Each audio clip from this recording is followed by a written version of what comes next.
shir u dhaxeeya madaxweynaha Soomaaliya Maxamed Cabdullaahi Farmaajo madaxda maamul goboleedyada iyo gudoomiyaha gobolka Banaadir Cumar Finish ayaa xalay waxay ku yeesheen magaalada Muqdisho. Shirkani ayaa sida la tilmaamay lagu dhameystirayay heshiiskii dhawaan ay wada gaareen madaxda heer federaal iyo heer dowlad goboleed ee ku aadanaa arrimaha doorashooyinka dalka. Qodobada looga hadlay shirkani ayaa waxaa ka mid ahaa dhismaha guddi doorasho oo isugu jira heer federaal iyo heer dowlad goboleed, dhismaha guddiga xalinta khilaafaadka, jaangoynta waqtiga doorashada iyo waajibaadka gudiyada la magacaabayo. dhammaan madaxda kale ayaa horay ugu sugnaa magaalada Muqdisho marka laga reebo madaxweynaha maamulka Galmudug Axmed Cabdi Kaariyo Qoorqoor oo xalay soo gaaray magaalada Muqdisho isagoo horay uga biiray shirka madaxda uga furmay Villa Soomaaliya. 1 November ayaa waxaa la bilaabayaa ololaha arrimaha doorashooyinka. xilligaana waxaa loo dareerayaa deegaan doorashooyinka la qorsheynayo maadaama 2 deegaan doorasho lagu sheegay shirkii madaxda ay ku yeesheen magaalada Muqdisho. ciidamada xooga dalka ayaa xalay sargaal sare oo dagaalamayaasha Al-Shabaab kamid ahaa ku dilay deegaanka Leego ee gobolka Shabeellada Hoose. Cabdi Fataax Cali Cumar ayaa warkan inoo soo diray. sida ay sheegayaan wararka aynu ka helayno tuulooyinka Sahweyney iyo Sahyare oo kamid ah tuulooyin hoostaga deegaanka Leego ee gobolka Shabeellada Hoose ayaa sheegaya in halkaas saqdii xalay ciidamada commandoska Soomaaliya ee sida gaarka ah u tababaran ay ka sameeyeen howlgal. waxa ayna saraakiisha sheegeen in halkaas ay ku dileen mid kamid ah xubnaha dagaalamayaasha Al-Shabaab. dadka deegaanka la hadlay Radio Kulmiye ayaa sidoo kale tilmaamay inta howlgalkaas uu socday ee uu ku geeriyooday mid kamid ah dadka deegaanka, waxaana soconayay 2 maalin ugu dambeeyay howlgallo markaas ay sameynayaan ciidamada sida gaarka ah u tababaran ee Danab. waxaana howlgalkan uu imaanaya xilli maalintii shalay sidan oo kale howlgal ay ka sameeyeen ciidamada sida gaarka u tababaran ee Danab ay ka fuliyeen deegaanka Leego ee gobolka Shabeellada Hoose, halkaas oo ay ku geeriyoodeen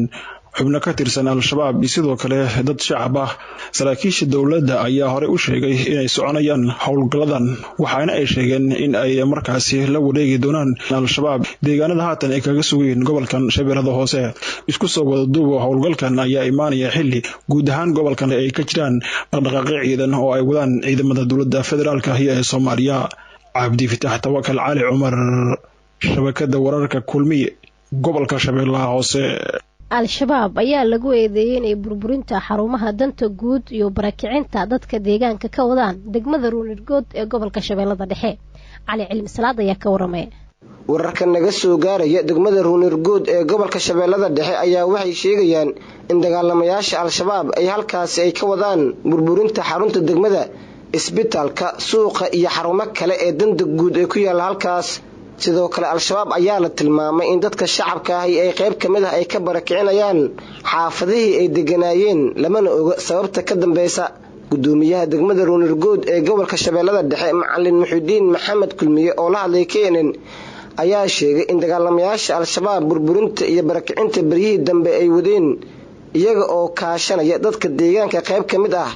isla markaana maamulkiisa ay waxba ka qaban karin. deegaanka la dumaaba guriga degmada, isbitaalkii, ceelashii, suuqyadii, iskuuladii iyo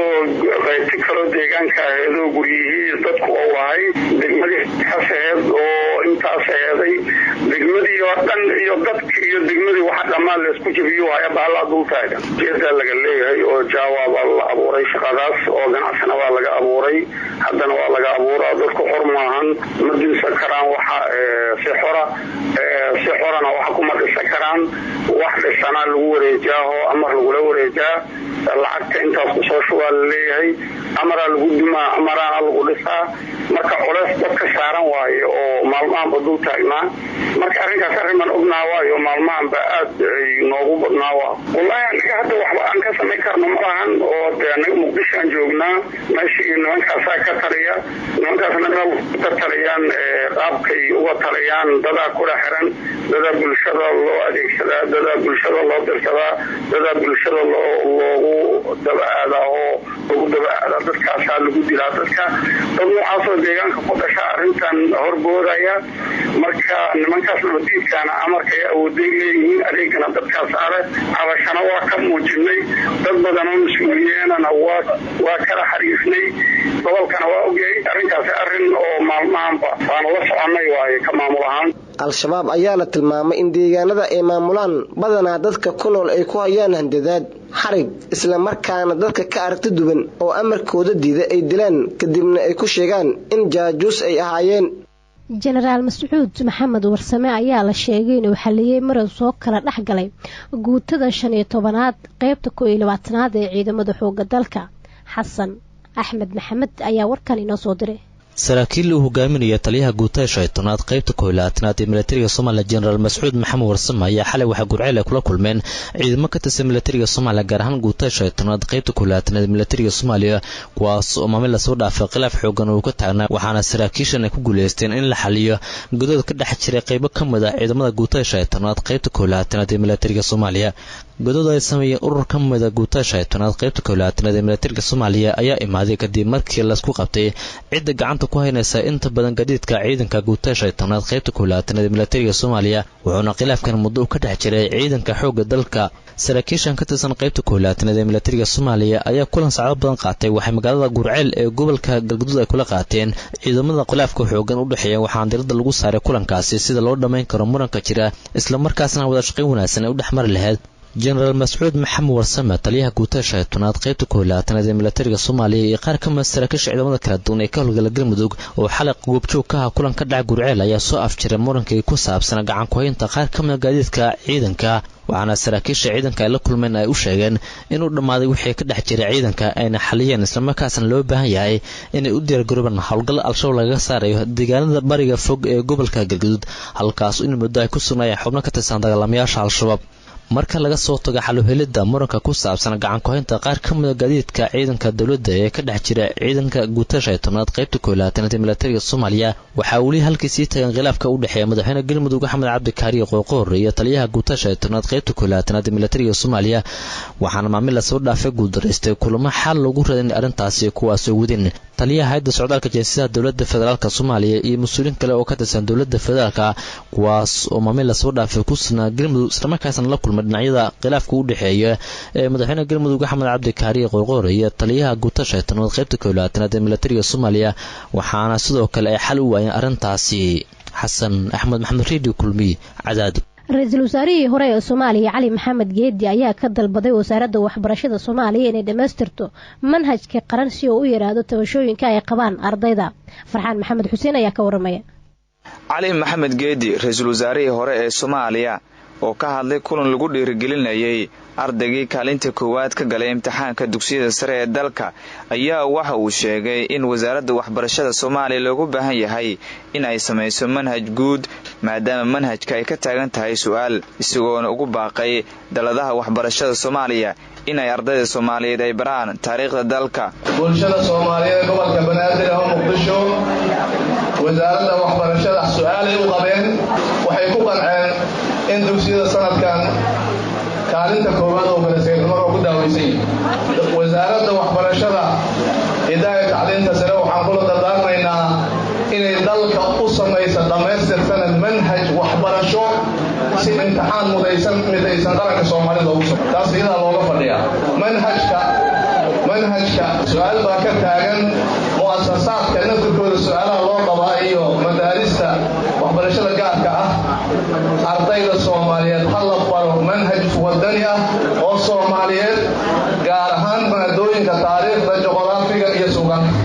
dhinaca kale Sheekh Cali Wajiis oo ka mid ah hay'adda culimada Soomaaliyeed oo isna goobta ka hadlay ayaa waxa uu sheegay in ay tartamayaan iskuulada gaarka loo leeyahay iyo kuwa dawladda taasina ay tahay mid horumar ah isagoona sheegay in haddii la baabi'iyo daladaha waxbarashada ay hoos u dhacayso tayada waxbarashada dalka. waxaan dawladda Soomaaliya ana xafiiska madaxweynaha ka tirsan oo mushaar ah oo aniga laftiisa wasaaradda qaybiga khusayso wasiirkana uu fadhiyo iyo xildhibaanadii iyo qaybihii bulshada labada aqalba ay fadhiyaan waxaa lagama maarmaan ah in dawladdu ay xoojiso mu'assasaadka ahliga oo khaaska ah waxaa jira shaki ah in mu'assasaadka hoos u dhac ku jiro qiimo aan fiicnayn lagu fiirinayo oo dadka qaarkood aysan ogeyn qiimaha ay ku fadhiyaan iyo dowrka ay soo qaateen dowrka waxbarashada ahliga ay leedahay in arday ka soo baxay ee ka soo bilaabay dugsi hoose ilaa secondary oo dhameeyay inuu al-awwalka Soomaal oo noqdo sanad walbana misaas oo soo baxayo iskuuladii ahliga ahaa iyo kuwa dawladdu waa tartamaya inta badan waxa ardayda la geliyo kuwa ahliga marka kuwa dawladuna tay ahaan waa ka sareeya mushaarkooda ka badan yahay waliba tartankaas ayaa horumar ku jira marka laakiin hadii la isku dayo in kuwa ahliga daciifiyay loo guuro kuwa dawladda kaliya nidaamkii burburka ah waxaan ku noqonaynaa horeyna noo soo maray aad ma santiin markii ay shaacisay wasaaradda waxbarashada Soomaaliya natiijada imtixaanka dugsiyada sare ee dalka isla markaana ay dhaceen arday fara badan ayaa waxa cabashooyin muujiyay qaybaha kala duwan ee bulshada webiga Shabeelle ayaa mar kale fatahaad ka sameeyay degmada Mahaday ee gobolka Shabeellada Dhexe Bashiir Cali Daahir ayaa inoo soo waramay gudoomiye ku-xigeenka arrimaha bulshada ee maamulka degmada Mahaday Saalax Fuleel Xaaji ayaa shaaca ka qaaday in haatan fatahaad horle uu ka geystay webiga Shabeelle degmada Mahaday xaafado kamid ah taasoo uu sheegay in webiga Shabeelle biyo uu ku soo daray taasina ay sababtay in uu webiga Shabeelle uu ku fataho degmada Mahaday xaafado kamid ah iyo tuulooyin hoostaga Saalax Fuleel Xaaji gudoomiye ku-xigeenka arrimaha bulshada ee maamulka degmada Mahaday oo la hadlay idaacadda Kulmiye ayaa waxa uu tilmaamay in haatan ay la daalaa dadka ku dhaqan degmada Mahaday fatahaadii kala hore ku dhufatay degmada Mahaday iyo deegaanada hoostaga haatanna ay fatahaad horle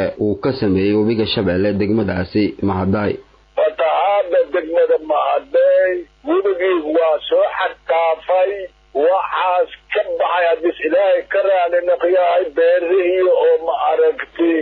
dhinacaan jidkaan barin deglo soo aadayo cabdijiis iyo dhulkaasaas ka baxay hal ilaa ku yaadi beridigo hortiisa ilaa xaafada dhinacaan oo Oktoobar oo koonfareyso biya waa galeen dhinacaas oo maaragtay xaafada kacaanka oo maaragtay waqooyi qoraxsi maa jirto heeladii ayagana maaragtay dhinacaas biyaha ka soo baxayo mugamaxdeegana galaayo boolaya laga tilaabsanaayo xaaji amiinka meelihiila oo biyiya ceegaado ayagoo biyaha sii gudbayaan dalka halishaa lagu sugan yahay waa maaragtay bixid waayo biyo cusub waayo oo hadda kaadagtay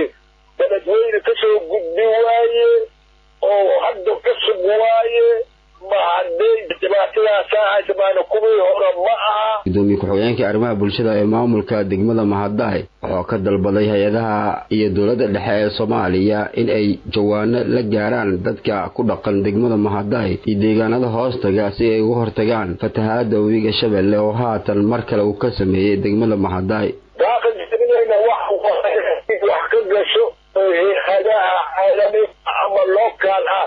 jawaanada maaragtay oo dowlad goboleedka Hirshabeelle hay'adaha oo localka ama caalamka oo meelaha ku hayaan ku gacan qabtaan meelaha iska sii saaraan si ilaahay ka dhigo kalka jawaanada hay'adaha faraxdi in tabiinin jawaanada faariqa ama haday loo gudbiyo dhawaan ayeed markii wasiir ku-xigeenka wasaaradda beeraha iyo waraabka dowlad goboleedka Hirshabeelle Maxamed Bashiir Qaasim Daqare oo tilmaamay in haatan la bilaabi doono qorshe looga hortagayo fatahaada webiga Shabeelle deegaanada uu ka fataho gobolada Hiiraan iyo Shabeellaha Dhexe Bashiir Cali Daahir Raadi Kulmiye Jowhar